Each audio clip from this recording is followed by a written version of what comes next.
ಎಲ್ರಿಗೂ ನಮಸ್ಕಾರ. ಟಾಪರ್ IASಗೆ ಎಲ್ರಿಗೂ ಸ್ವಾಗತ.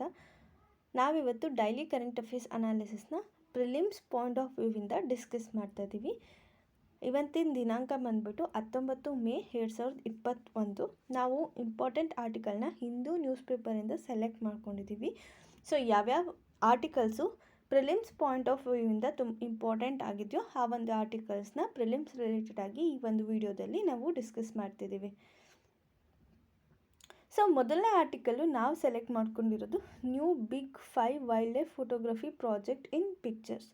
ಸೊ ಅಂದರೆ ಇಲ್ಲಿ ನಾವು ತಿಳ್ಕೊಳ್ಬೇಕಾಗಿರೋಂಥ ಫ್ಯಾಕ್ಟ್ಸ್ ಏನಂದರೆ, ನ್ಯೂ ಬಿಗ್ 5 ವೈಲ್ಡ್ ಲೈಫ್ ಯಾವುದು ಅಂದರೆ ಯಾವುದನ್ನು ನ್ಯೂ ಬಿಗ್ 5 ಅಂತ ಕನ್ಸಿಡರ್ ಮಾಡಿದ್ದಾರೆ, ಯಾವ ಬೇಸಿಸ್ ಮೇಲೆ ಕನ್ಸಿಡರ್ ಮಾಡಿದ್ದಾರೆ, ಫಸ್ಟು ಯಾವ ಬೇಸಿಸ್ ಮೇಲೆ ಕನ್ಸಿಡರ್ ಮಾಡ್ತಿದ್ರು, ಇವಾಗ ಯಾವ ಬೇಸಿಸ್ ಮೇಲೆ ಕನ್ಸಿಡರ್ ಮಾಡಿದ್ದಾರೆ ಅಂತ ತಿಳ್ಕೊಳ್ಬೇಕು. ಅದಷ್ಟೇ ಪ್ರಿಲಿಮ್ಸ್ ಪಾಯಿಂಟ್ ಆಫ್ ವ್ಯೂಯಿಂದ ಇಂಪಾರ್ಟೆಂಟ್ ಆಗುತ್ತೆ. ಸೊ ಇದು ಒಂದು ಇಂಟರ್ನ್ಯಾಷನಲ್ ಇನಿಷಿಯೇಟಿವ್. ಇದರದ್ದು ಏನು ಅಂದರೆ, ಓಲ್ಡ್ ಬಿಗ್ 5 ವೈಲ್ಡ್ ಲೈಫ್ ಏನಿತ್ತು ಅದನ್ನು ಬಿಟ್ಬಿಟ್ಟು ಹೊಸದಾಗಿ ನ್ಯೂ ಬಿಗ್ 5 ವೈಲ್ಡ್ ಲೈಫ್ ಅನಿಮಲ್ಸ್ನ ಚೂಸ್ ಮಾಡಬೇಕು ಅನ್ನೋದು ಇದ್ರದ್ದು ಉದ್ದೇಶ ಆಗಿದೆ.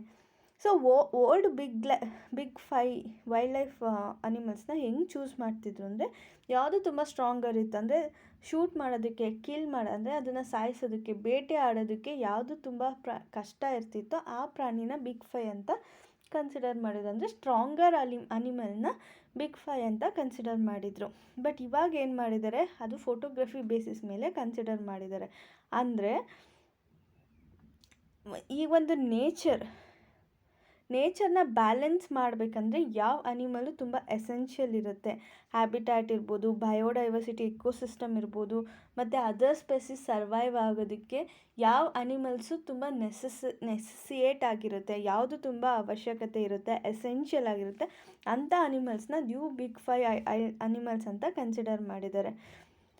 ಓಕೆನಾ. ಸೊ ಯಾವುದು ನ್ಯೂ ಬಿಗ್ 5 ಅನಿಮಲ್ಸ್ ಅಂದರೆ, for example elephant, polar beer, gorilla, tiger and lion.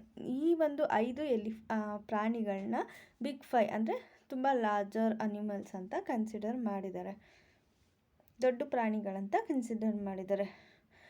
So ಈ ಒಂದು ಪ್ರಾಜೆಕ್ಟಿಗೆ ಸಪೋರ್ಟ್ ಮಾಡ್ತಿರೋದು more than 250 world's leading photographers ಈ ಒಂದು ಪ್ರಾಜೆಕ್ಟಿಗೆ ಸಪೋರ್ಟ್ ಮಾಡ್ತಿದ್ದಾರೆ.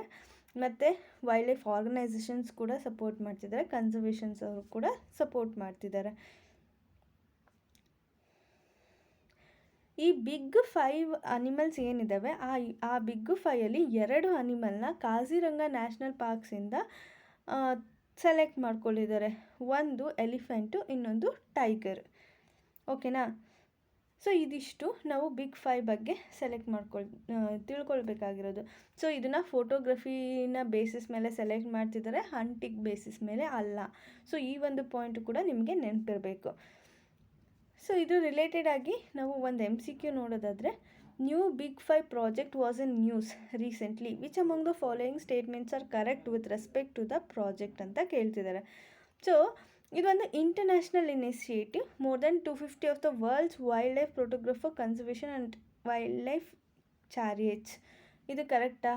ನಾವು ಈ ಒಂದು ಸ್ಟೇಟ್ಮೆಂಟ್ಸ್ನ ಇದೇ ಥರನೇ ಡಿಸ್ಕಸ್ ಮಾಡಿದ್ದೀವಿ. ಸೊ ನಿಮ್ಗೆ ಗೊತ್ತಿಲ್ಲ ಅಂದರೆ ಇನ್ನೊಂದ್ಸಲಿ ಆ ಸ್ಟೇಟ್ಮೆಂಟ್ಸ್ನ ಓದಿ ಇದಕ್ಕೆ ಆನ್ಸರ್ ಮಾಡಿ. The project names 5 animals for framing instead of firing at. So ಇದು ಕರೆಕ್ಟಾ? Think of it. 2 Kaziranga animals are photographers global big 5. ಇದು ಕರೆಕ್ಟಾ? 1 horn rhino and elephant are the least in of big 5. So 1 horn rhino ಇದೆಯಾ, elephant ಇದೆಯಾ, ಯಾವ್ಯಾವ ಪ್ರಾಣೀಸ್ನ big 5 ಇಲ್ಲಿ include ಮಾಡಿದ್ದಾರೆ. So ಈ ಒಂದು ಆರ್ಟಿಕಲ್ನ ಓದಿ ಇದನ್ನು ಥಿಂಕ್ ಮಾಡಿ ಆನ್ಸರ್ ಮಾಡಿ. ಸೊ ಆ್ಯಕ್ಚುಲಿ ಇದು ಡೈರೆಕ್ಟ್ ಕ್ವಶನ್ ಇದೆ, so you can answer easily. So ಆನ್ಸರ್ನ ಕಮೆಂಟ್ ಸೆಕ್ಷನಲ್ಲಿ ಕಮೆಂಟ್ ಮಾಡಿ. ಸೊ ನೆಕ್ಸ್ಟ್ ಆರ್ಟಿಕಲ್ಗೆ ಹೋಗೋದಾದರೆ, new naming system for virus variants. ನಾವು ಆಲ್ರೆಡಿ ಈ ಒಂದು ಆರ್ಟಿಕಲ್ ಬಗ್ಗೆ ತುಂಬ ಸಲ ಡಿಸ್ಕಸ್ ಮಾಡಿದ್ದೀವಿ. ಇಂಡಿಯಾದಲ್ಲಿ ತುಂಬ ವೇರಿಯಂಟ್ಸ್ ಬರ್ತಿದೆ, ಸೌತ್ ಆಫ್ರಿಕಾದಲ್ಲಿ ವೇರಿಯಂಟ್ಸ್ ಬರ್ತಿದೆ, ಬ್ರಿಟನ್ ವೇರಿಯಂಟು. ಸೊ ಈ ಥರ ನಾವು ಡಿಸ್ಕಸ್ ಮಾಡ್ತೀವಿ. ಏನಿದು ವೇರಿಯಂಟ್ ಅಂತಲೂ ಡಿಸ್ಕಸ್ ಮಾಡಿದ್ದೀವಿ, ಯಾವ ಥರ ಇದು ರಿಲೇಟೆಡ್ ಬೇಸಿಕ್ಸ್ನು ಕೂಡ ನಾವು ಡಿಸ್ಕಸ್ ಮಾಡ್ತಿದ್ದೀವಿ. ಸೊ ಅದರ ರಿಲೇಟೆಡಾಗಿ ಹೊಸದಾಗಿ ನ್ಯೂ ನೇಮಿಂಗ್ ಸಿಸ್ಟಮ್ನ WHO ಅಂದರೆ ವರ್ಲ್ಡ್ ಹೆಲ್ತ್ ಆರ್ಗನೈಸೇಷನ್ ತೊಗೊಂಡು ಬಂದಿದೆ. ಸೊ ಅದನ್ನು ನಾವಿವತ್ತು ಡಿಸ್ಕಸ್ ಮಾಡ್ತಾ ಇದ್ದೀವಿ. ಏನಿದು ನ್ಯೂ ನೇಮಿಂಗ್ ಸಿಸ್ಟಮ್ಮು, ಯಾವ ಥರ ನೇಮ್ ಮಾಡ್ತಾರೆ ವೈರಸ್ ವೇರಿಯಂಟ್ಸಿಗೆ. ಸೊ ಈ ಕೋವಿಡ್ ವೈರಸ್ದು ನ್ಯೂ ವೇರಿಯಂಟ್ಸ್ ಏನು ಬರ್ತಿದೆ ಅದು ಈಗ ಫಾರ್ ಎಕ್ಸಾಂಪಲ್ B.1.1.7 ಈ ಥರ ನೇಮ್ ಮಾಡಿದ್ರೆ ಯಾರಿಗೂ ಅರ್ಥನೂ ಆಗೋಲ್ಲ ಮತ್ತು ರಿಮೆಂಬರ್ ಮಾಡೋದು ತುಂಬ ಕಷ್ಟ. ಸೊ ಅದಕ್ಕೋಸ್ಕರ ಹೊಸ ನೇಮಿಂಗ್ ಸಿಸ್ಟಮ್ನ ತೊಗೊಂಡು ಬರಬೇಕಂತ ಹೇಳ್ತಿದ್ದಾರೆ. ಹೆಂಗೆ ಸೈಕ್ಲೋನ್ಸಿಗೆ ನಾವು ನೇಮಿಂಗ್ ಮಾಡ್ತೀವಿ ಅದೇ ಥರ ಇದನ್ನು ರೀಜ್ನಲ್ ಬೇಸಿಸಾಗಿ ಇದನ್ನು ನೇಮಿಂಗ್ ಮಾಡಬೇಕು. ಜಿಯೋಗ್ರಫಿಕಲ್ ಪ್ಲೇಸಸ್ ನೇಮ್ನ ಇದಕ್ಕೆ ಕೊಡಬೇಕು. ಎಲ್ಲಿ ಇದು ಔಟ್ಬ್ರೇಕ್ ಆಗುತ್ತೆ ಆ ಒಂದು ಜಿಯೋಗ್ರಫಿಕಲ್ ಪ್ಲೇಸ್ ನೇಮ್ನ ಇದಕ್ಕೆ ಕೊಡಬೇಕು. ಫಸ್ಟ್ ಎಲ್ಲಿ ಇದು ಔಟ್ಬ್ರೇಕ್ ಆಗುತ್ತೋ ಆ ಒಂದು ಜಿಯೋಗ್ರಫಿಕಲ್ ಫೇಸ್ ನೇಮ್ನ ಕೊಡಬೇಕಂತ ಹೇಳಿ ಇವರು ಹೇಳ್ತಿದ್ದಾರೆ. ಎಕ್ಸಾಂಪಲ್ ವೆಸ್ಟ್ ನೈಲ್ ವೈರಸ್ಸು ಅಥವಾ ಎಬೋಲಾಗೆ ನಾವು ಹೆಂಗೆ ನೇಮಿಂಗ್ ಮಾಡಿದ್ವಿ ಅದೇ ಥರ ಇದನ್ನು ಮಾಡಬೇಕಂತ ಹೇಳ್ತಿದ್ದಾರೆ. ಈಗ ಎಕ್ಸಾಂಪಲ್ ತೊಗೊಳ್ಳೋದಾದರೆ UK ವೇರಿಯಂಟ್ ಅಂತ ಯಾವುದಕ್ಕೆ ಕರಿತೀವಿ ಅಂದರೆ B.1.1.7 ಯಾಕೆ ಇದು ಫಸ್ಟ್ ಕೇಸು UK ಯುನೈಟೆಡ್ ಕಿಂಗ್ಡಮಲ್ಲಿ ರಿಪೋರ್ಟ್ ಆಗಿತ್ತು. ಇನ್ನೊಂದು ವೇರಿಯಂಟ್ ಯಾವುದು ಅಂದರೆ B.1.351 as a South African variant. ಯಾಕೆಂದರೆ ಇದು ಫಸ್ಟ್ ಕೇಸು ಸೌತ್ ಆಫ್ರಿಕಾದಲ್ಲಿ ರಿಪೋರ್ಟ್ ಆಗಿತ್ತು. ಇನ್ನೊಂದು B.1.617 ಇದು ಇಂಡಿಯನ್ ವೇರಿಯಂಟ್ ಅಂತ ಕರಿತೀವಿ. ಯಾಕೆಂದರೆ ಇದು ಇಂಡಿಯಾದಲ್ಲಿ ಫಸ್ಟ್ ಟೈಮು ರಿಪೋರ್ಟ್ ಆಗಿತ್ತು. ಸೊ ಇದನ್ನು ಏನಕ್ಕೆ ತೊಗೊಂಡ್ಬಂದಿದ್ದೀವಿ ಅಂದರೆ ಸ್ಟಿಗ್ಮಾನ ರಿಮೂವ್ ಮಾಡೋಕ್ಕೆ, ಅಂದರೆ ಕನ್ಫ್ಯೂಷನ್ನ ರಿಮೂವ್ ಮಾಡೋದಕ್ಕೋಸ್ಕರ ಇದನ್ನು ತೊಗೊಂಡು ಬಂದಿದ್ದೀವಿ. ಸೊ ಸೈಕ್ಲೋನ್ನ ಎಕ್ಸಾಂಪಲ್ ಆಗಿ ಇದಕ್ಕೆ ಕೊಡ್ಬೋದು. ಈಗ ಫಾರ್ ಎಕ್ಸಾಂಪಲ್ ಸೈಕ್ಲೋನ್ ನೇಮ್ಸ್ನ ತುಂಬ ಡಿಫ್ರೆಂಟ್ ಕಂಟ್ರೀಸ್ ಅವರೆಲ್ಲರೂ ಸೇರಿ ಮಾಡ್ತಾರೆ. ಈಗ ಇಂಡಿಯನ್ ಓಷನಲ್ಲಿ ಯಾವುದೇ ಸೈಕ್ಲೋನ್ಸ್ ಬಂದರೂ ಆ ಎಲ್ಲ ಕಂಟ್ರೀಸು ಸೇರಿ ಒಂದು ಲೀಸ್ಟ್ ಆಫ್ ನೇಮ್ಸ್ನ ಪ್ರೊವೈಡ್ ಮಾಡಿರ್ತಾರೆ. ಸೊ ಬರೋ ಸೈಕ್ಲೋನ್ಸ್ಗೆ ಆ ಲೀಸ್ಟಿಂದ ಒಂದೊಂದು ನೇಮ್ನ ಕೊಡ್ತಾ ಹೋಗ್ತಾರೆ, ಹಾಗೆಯೇ ರೊಟೇಷನ್ ಬೇಸಿಸಲ್ಲಿ. ಸೊ ಅದೇ ಥರ ಈ ಒಂದು ವೇರಿಯಂಟ್ಸಿಗೂ ನೇಮಿಂಗ್ ಮಾಡೋದಕ್ಕೆ ಇವರು ವರ್ಲ್ಡ್ ಹೆಲ್ತ್ ಆರ್ಗನೈಸೇಷನ್ ಅವರು ಸಜೆಸ್ಟ್ ಮಾಡಿದ್ದಾರೆ. ಈಗ ನಾವು ರೀಸೆಂಟಾಗಿ ಬಂದಂಥ ಸೈಕ್ಲೋನ್ಸ್ಗೆ ನಾವು ತುಕ್ತೆ ಅಂತ ಏನು ನೇಮ್ ಮಾಡಿದ್ವಿ ಅದನ್ನು ಕೊಟ್ಟಿರೋದು ಮಯನ್ಮಾರು. ಸೊ ನೆಕ್ಸ್ಟ್ ಯಾವುದಾದ್ರೂ ಸೈಕ್ಲೋನ್ ಬಂದರೆ ಅದಕ್ಕೆ ಯಾಸ್ ಅಂತ ನೇಮ್ ಮಾಡ್ತೀವಿ. ಸೊ ಇದನ್ನು ಯಾರು ಕೊಟ್ಟಿದ್ದಾರೆ ಅಂದರೆ ಒಮಾನ್ ಕಂಟ್ರಿಯವರು ಕೊಟ್ಟಿದ್ದಾರೆ. So this is the naming pattern. So ಇದು ರಿಲೇಟೆಡ್ ಆಗಿ ನಾವು ಒಂದು MCQನ ನೋಡಬೇಕು ಅಂದರೆ choose the correct statement among the following. Cyclone are name to make it easier for people to remember and identify the storms. Naming remove confusion where there are multiple cyclonic systems over a region. The Indian Meteorological Department is among 6 RSMCs in the world that have been mandated to name tropical cyclones in the North Indian Ocean region. So ಇದೇನು ಮಾಡ್ತದೆ ಅಂದರೆ ಇದು actually first statement direct ಇದೆ, second statement ಕೂಡ direct ಇದೆ, third statement ಸ್ವಲ್ಪ ನೀವು work ಮಾಡಬೇಕಾಗುತ್ತೆ. ಎಕ್ಸ್ಟ್ರಾ ವರ್ಕ್ ಮಾಡಿ ಈ IMD ಬಗ್ಗೆ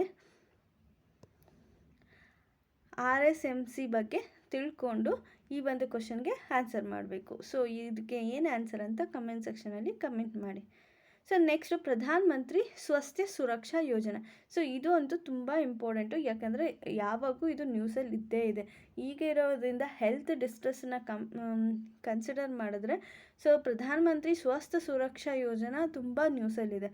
ಸೊ ಇದನ್ನು ಯಾರು ತೊಗೊಂಡು ಬಂದಿದ್ದಾರೆ, ಯಾವ ಮಿನಿಸ್ಟ್ರಿ ಇದಕ್ಕೆ ರೆಸ್ಪಾನ್ಸಿಬಲ್ ಅಂದರೆ ministry of health and family welfare.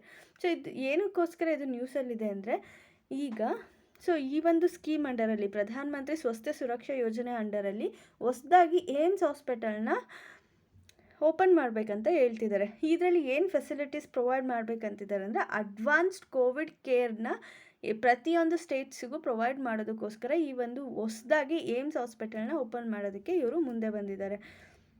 So ಇದನ್ನು ಯಾಕೆ ತೊಗೊಂಡು ಬಂದರು ಪ್ರಧಾನ ಮಂತ್ರಿ ಸ್ವಾಸ್ಥ್ಯ ಸುರಕ್ಷಾ ಯೋಜನೆನ ಅಂದರೆ ಈ ರೀಜನಲ್ ಇಂಬ್ಯಾಲೆನ್ಸ್ ಏನಿದೆ ಅದನ್ನು ಅಡ್ರೆಸ್ ಮಾಡೋದಕ್ಕೋಸ್ಕರ. ರೀಜನಲ್ ಇಂಬ್ಯಾಲೆನ್ಸ್ ಈಗ ಫಾರ್ ಎಕ್ಸಾಂಪಲ್ ನಾವು ಬೆಂಗಳೂರಿಗೆ ಹೋದರೆ, ಇಲ್ಲ ಅಂದರೆ ಡೆಲ್ಲಿಗೆ ಹೋದರೆ, ಮುಂಬೈಗೆ ಹೋದರೆ ಮಾತ್ರ ನಮಗೆ ಟರ್ಷರಿ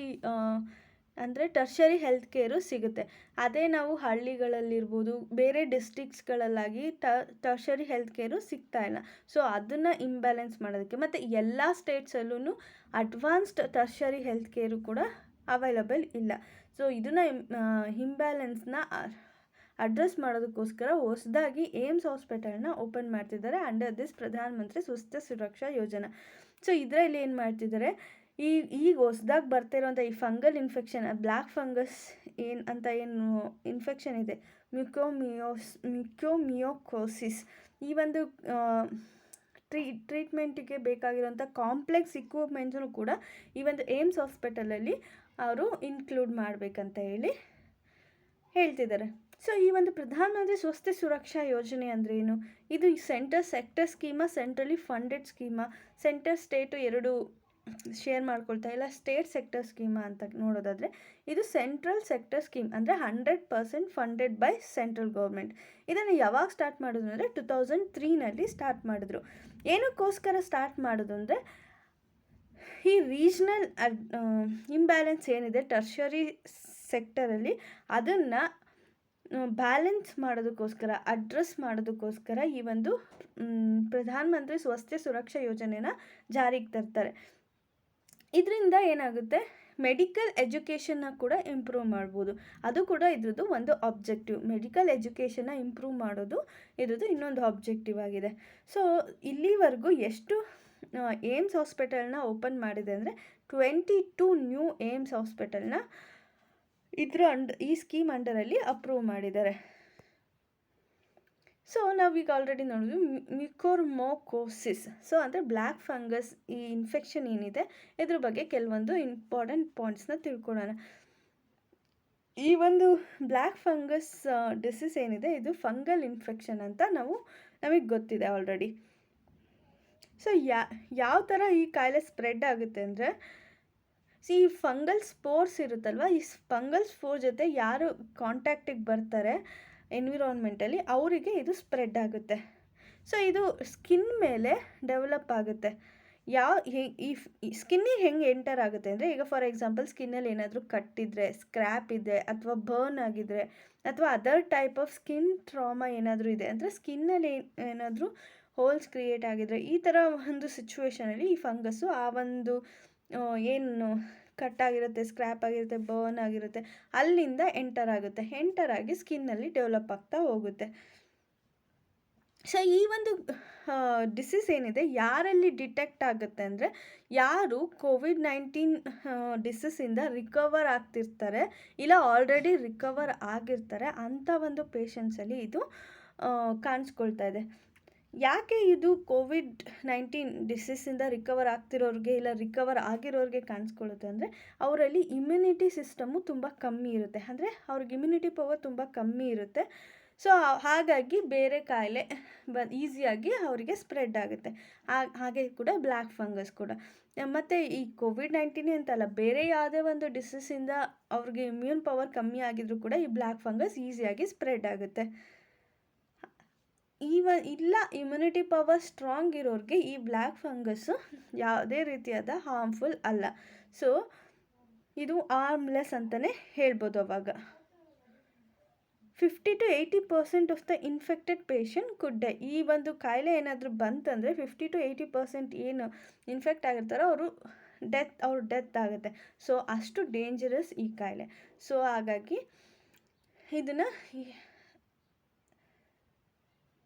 ಇದಕ್ಕೆ ಟ್ರೀಟ್ಮೆಂಟ್ನ ತುಂಬ ಕೇರ್ಫುಲ್ಲಾಗಿ ತೊಗೊಳ್ಬೇಕು ಅಂತ ಈ ಒಂದು ಆರ್ಟಿಕಲಲ್ಲಿ ಡಿಸ್ಕಸ್ ಮಾಡಿದ್ದಾರೆ.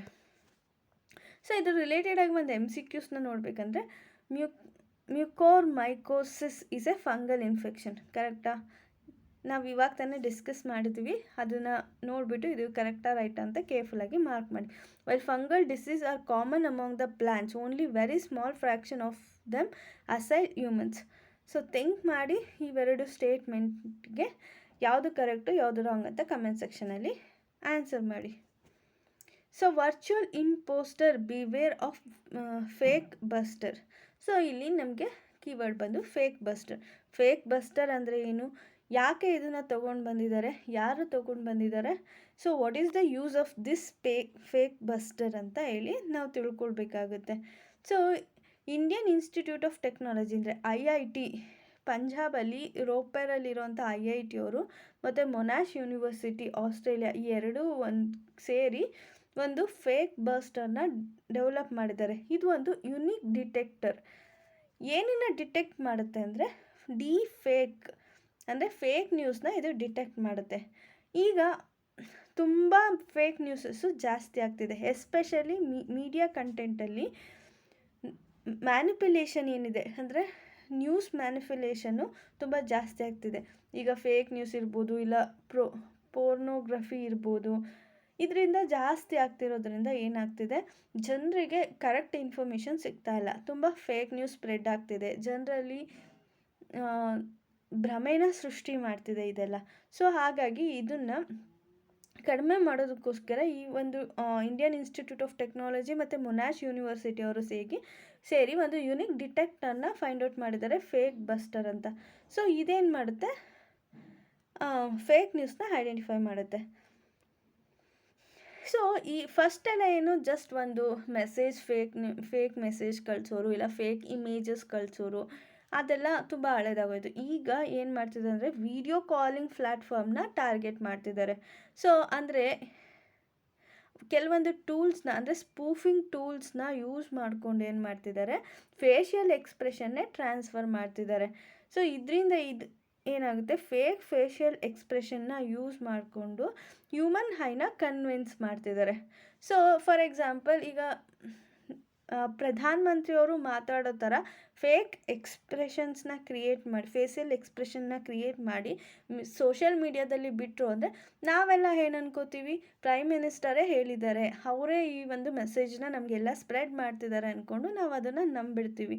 ಸೊ ಇದರಿಂದ ಏನಾಗುತ್ತೆ, ತುಂಬ ಫೇಕ್ ನ್ಯೂಸ್ ಅಂದರೆ ಸ್ಪ್ರೆಡ್ ಆಗುತ್ತೆ, ಈಸಿಯಾಗಿ ಸ್ಪ್ರೆಡ್ ಆಗುತ್ತೆ, ಬಟ್ ಅದು ಆಗಿರಲ್ಲ. ಇದನ್ನು ಈ ಒಂದು ರಿಯಲ್ ಟೈಮ್ ಮಿಮಿಕ್ಡ್ ವಿಜುವಲ್ಸ್ ಏನಿದೆ, ಇದನ್ನು ನಾವು ಡೀಪ್ ಫೇಕ್ಸ್ ಅಂತ ಕರಿತೀವಿ. ಇದನ್ನು ಜಾಬ್ ಇಂಟರ್ವ್ಯೂ ಟೈಮಲ್ಲೂ ಮತ್ತು ಆನ್ಲೈನ್ ಎಕ್ಸಾಮಿನೇಷನ್ಸಿಗೂ ಕೂಡ ಇವರು ಯೂಸ್ ಮಾಡ್ತಿದ್ದಾರೆ. ಸೊ ಇದರಿಂದ ಏನಾಗುತ್ತೆ, ಸೊಸೈಟಿ ಮೇಲೆ ತುಂಬ ಬ್ಯಾಡ್ ಇಂಪ್ಯಾಕ್ಟ್ ಆಗುತ್ತೆ.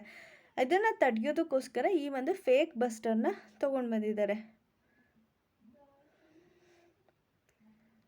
ಸೊ ಈ ಒಂದು ಡೀಪ್ ಫೇಕ್ಸು ಸೆಕ್ಯೂರಿಟಿ ಇಂಪ್ಲಿಕೇಶನ್ಗೂ ಕೂಡ ತುಂಬ ಪ್ರಾಬ್ಲಮ್ ಆಗ್ತಿರೋದ್ರಿಂದ ಈ ಫೇಕ್ ಬಸ್ಟರ್ನ ಯೂಸ್ ಮಾಡಿಕೊಂಡು ನಾವು ಇದನ್ನು ಐಡೆಂಟಿಫೈ ಮಾಡ್ಬೋದು. ಇದೇನು ಮಾಡುತ್ತೆ, ವಿಡಿಯೋ ಕಾನ್ಫರೆನ್ಸ್ ಸಿನಾರಿಯೋದಲ್ಲಿ ಡಿಟೆಕ್ಟಿಂಗ್ ಟೂಲ್ ಆಗಿ ವರ್ಕ್ ಆಗುತ್ತೆ, ಡೀಪ್ ಫೇಕ್ಸ್ನ ಐಡೆಂಟಿಫೈ ಮಾಡುತ್ತೆ. ಸೊ ಆವಾಗ ಏನಾಗುತ್ತೆ, ಈ ಒಂದು ಡೀಪ್ ಫೇಕ್ಸ್ ಆಗದೇ ಇರೋ ಥರ ನಾವು ತಡಿಬೋದು. So it is best step. ಅಂದರೆ ಈ ಒಂದು ಸೆಕ್ಯೂರಿಟಿ ಇಶ್ಯೂಸ್ ಏನಾಗ್ತದೆ ಇದನ್ನು ತಡೆಯೋದಕ್ಕೋಸ್ಕರ ಫೇಕ್ ಬಸ್ಟರ್ ಅನ್ನೋದು ಒಂದು ಒಳ್ಳೆ ಮೂವ್ ಅಂತಲೇ ಹೇಳ್ಬೋದು. So thank you all. ನಿಮಗೆ ಈ ಒಂದು ಇವತ್ತು ಡಿಸ್ಕಸ್ ಮಾಡ್ತಿರೋವಂಥ ಕಾನ್ಸೆಪ್ಟಲ್ಲಿ ಯಾವುದೇ ಡೌಟ್ಸ್ ಇದ್ದರೂ ನೀವು ಕಮೆಂಟ್ ಸೆಕ್ಷನಲ್ಲಿ ಕೇಳ್ಬೋದು. ಸೊ ಯಾವುದಾದ್ರು ಕ್ವಶನ್ ನಾನು ಡಿಸ್ಕಸ್ ಮಾಡಿದ್ದೀನಿ, ಪ್ಲೀಸ್ ಅದಕ್ಕೆ ಕಮೆಂಟ್ ಸೆಕ್ಷನಲ್ಲಿ ಆನ್ಸರ್ ಮಾಡಿ. ಸೊ ನಿಮಗೆ ಈ PDF ಬೇಕಂದರೆ ಟಾಪರ್ IAS ಆ್ಯಪ್ನ ಡೌನ್ಲೋಡ್ ಮಾಡ್ಕೊಳ್ಳಿ. ಸೊ ಅದು ಪ್ಲೇಸ್ಟೋರಿಗೆ ಹೋಗಿ ನೀವು ಡೈರೆಕ್ಟ್ ಟಾಪರ್ IAS ಅಂತ ಟೈಪ್ ಮಾಡಿದ್ರೆ ಈ ಒಂದು ಸಿಂಬಲಲ್ಲಿ ಒಂದು ಆ್ಯಪ್ ಬರುತ್ತೆ, ಅದನ್ನು ಡೌನ್ಲೋಡ್ ಮಾಡ್ಕೊಳ್ಳಿ, ಅಲ್ಲಿ ನಿಮಗೆ ಈ PDF ಸಿಗುತ್ತೆ. ಇಲ್ಲ ಅಂದರೆ ನೀವು ಬೇಕಿದ್ರೆ ನಾನು ಡಿಸ್ಕ್ರಿಪ್ಷನಲ್ಲಿ ಟಾಪರ್ IAS ಆ್ಯಪ್ದು ಲಿಂಕು ಕೂಡ ಕೊಟ್ಟಿರ್ತೀನಿ, ನೀವು ಆ ಒಂದು ಆ್ಯಪ್ನ ಡೌನ್ಲೋಡ್ ಮಾಡ್ಕೊಂಡು ಈ PDFನ ಡೌನ್ಲೋಡ್ ಮಾಡ್ಕೊಳ್ಬೋದು. Thank you all.